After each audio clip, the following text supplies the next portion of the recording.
Hi mga loves! Finally, nakahigayon na gyud og adto na pod sa Princess Meat Shop.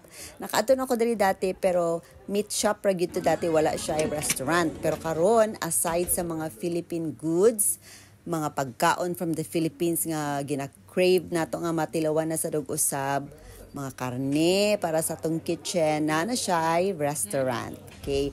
Na siya barbecue nga hiyakyan lang, but very delicious ha, in fairness. Lami ihang barbecue.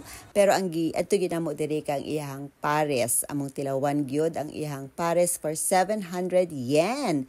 Very affordable pero lami.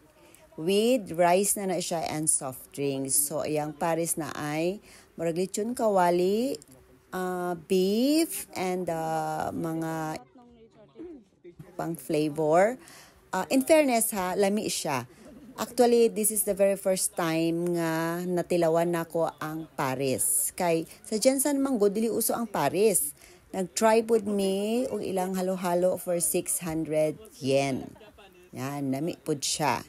So, sa Jensen, ang uso dito is balbakwa.